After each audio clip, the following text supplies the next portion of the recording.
السلام علیکم ورحمۃ اللہ وبرکاتہ۔ ہمارے یوٹیوب چینل تسکین دل کو سبسکرائب کیجیے۔ جزاک اللہ خیرا۔ نحمده ونصلي على رسوله الكريم اما بعد فاعوذ بالله من الشیطان الرجیم بسم اللہ الرحمن الرحیم۔ السلام علیکم ورحمۃ اللہ وبرکاتہ۔ امید ہے آپ خیر و عافیت کے ساتھ ہوں گے۔ ناظرین محترم، آج کی اس ویڈیو کے اندر فجر کی نماز اور اشراق کی نماز اور چاشت کی نماز اور ظہر کی نماز سے متعلق جو فضائل ہیں وہ آپ کے سامنے بیان کیے جائیں گے، اور ان کے جو اوقات ہیں وہ بھی آپ کے سامنے مختصر انداز میں بیان کیے جائیں گے۔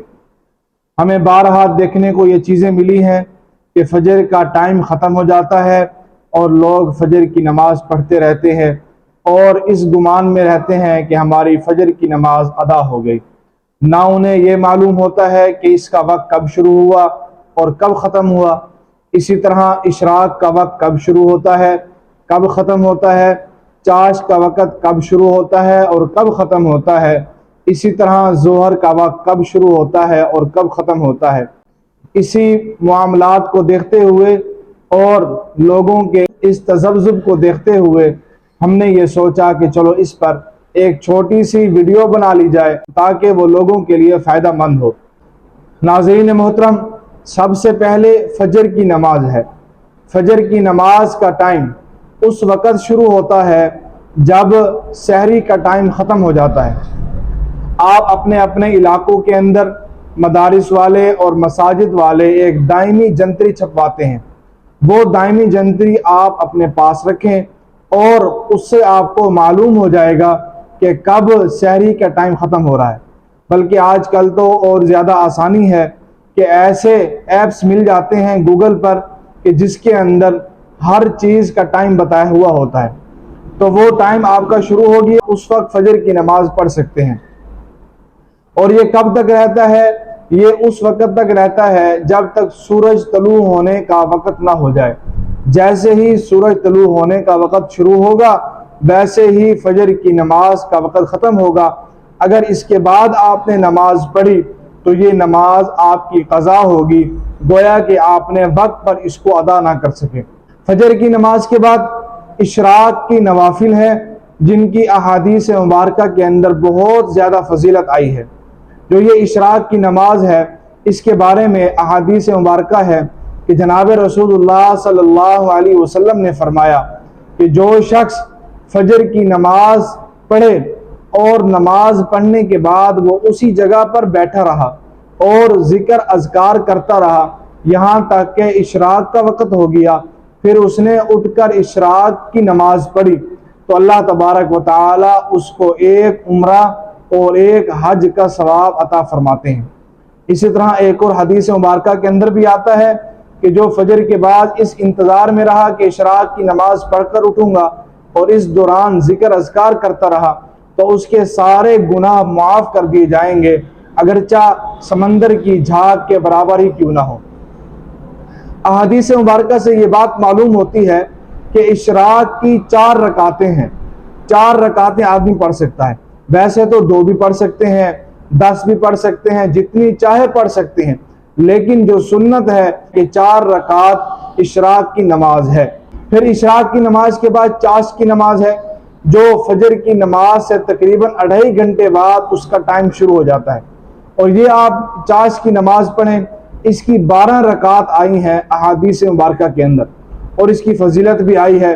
جناب رسول اللہ صلی اللہ علیہ وسلم نے فرمایا کہ انسانی ہر جوڑ کا صدقہ ہے، ہر جوڑ کا صدقہ ہے، اور وہ صدقہ ادا اس طرح سے کر سکتا ہے کہ وہ ایک مرتبہ سبحان اللہ کہہ دے، الحمدللہ کہہ دے، اللہ اکبر کہہ دے، یا کوئی نیک کام کر لے تو وہ اس کا صدقہ ادا کر سکتا ہے۔ اسی طرح آپ صلی اللہ علیہ وسلم نے فرمایا کہ جو شخص چاشت کی نماز کی 2 رکعتیں پڑھتا ہے تو اس کی طرف سے تمام جوڑوں کا صدقہ نکل جاتا ہے۔ تو یہ 2 رکعت نماز پڑھنی ہے، اور ویسے احادیث مبارکہ سے جو چیز ثابت ملتی ہے وہ یہی ہے کہ 12 رکعت چاشت کی نماز پڑھنی چاہیے، اس سے کم بھی پڑھیں تو ادا ہو جائے گی، اس سے زیادہ پڑھیں تو اچھی بات ہے، لیکن 12 کی تعداد احادیث مبارکہ سے ثابت ہے۔ ناظرین محترم، اس کے بعد ظہر کی نماز کا وقت شروع ہو جاتا ہے۔ ظہر کی نماز کا وقت اس وقت شروع ہو جاتا ہے جب سورج عین سر کے اوپر موجود ہو، اور وہ جنتیوں کے اوپر لکھا ہوا ہوتا ہے، موبائل کے اندر بھی یہ ٹائم آ جاتا ہے کہ ظہر کی نماز کا وقت کب شروع ہوتا ہے۔ غالباً یہ 12 بجے کے بعد ہی کچھ ٹائم ہوتا ہے جب ظہر کی نماز کا وقت شروع ہو جاتا ہے، اور ظہر کی نماز پڑھنے کے بعد کوئی نوافل ثابت تو نہیں ہے، جس طرح سے اشراق ہے، چاشت ہے، اوابین ہے، لیکن ظہر کی نماز سے لے کر عصر کی نماز تک آپ نوافل پڑھ سکتے ہیں، یہ مکروہ ٹائم نہیں ہے۔ پھر اس کے بعد عصر کی نماز کا وقت ہو جاتا ہے، اور عصر کی نماز کا وقت سورج جیسے ہی غروب ہونے لگتا ہے تو عصر کی نماز کا وقت ختم ہو جاتا ہے، اور مغرب سے کچھ دیر پہلے تک جب سورج جو ہے وہ غروب ہونے کے بالکل قریب ہو، اس وقت عصر کی نماز کا وقت ختم ہو جاتا ہے، اور جیسے ہی عصر کی نماز کا وقت ختم ہوتا ہے تو اس کے بعد کوئی بھی نماز نہیں پڑھی جاتی، یہ مکروہ ٹائم ہے۔ فجر کے بعد پڑھیں تو وہ بھی مکروہ ٹائم ہے، اور عصر کے بعد یہ جو ٹائم ہے جب سورج بالکل غروب ہونے کے قریب ہو، اس وقت بھی کوئی نوافل جائز نہیں۔ اس وقت آپ اطمینان کے ساتھ اللہ کا ذکر تو کر سکتے ہیں، لیکن کوئی نماز ادا نہیں کر سکتے۔ ناظرین محترم، آج کی اس ویڈیو کے اندر ہم نے فجر کی نماز کے بارے میں بتایا، اشراق کی نماز کے بارے میں بتایا، چاشت کی نماز کے بارے میں بتایا، اسی طرح ظہر اور عصر کی نماز کے بارے میں ہماری گفتگو ہوئی ہے۔ انشاءاللہ زندگی باقی تو آئندہ ویڈیو کے اندر آپ کو مغرب کی نماز، اسی طرح مغرب کے بعد جو اوابین ہے جن کی احادیث مبارکہ کے اندر بہت زیادہ فضیلت آئی ہے، اسی طرح عشاء کی نماز ہو گئی، اور تہجد کی نماز جو کہ تمام انبیاء علیہ السلام پر فرض تھی، اور اس کی کیا فضیلت ہے اور اس کی کتنی رکعتیں ہیں، وہ انشاءاللہ آئندہ ویڈیو میں آپ کو بتائی جائے گی۔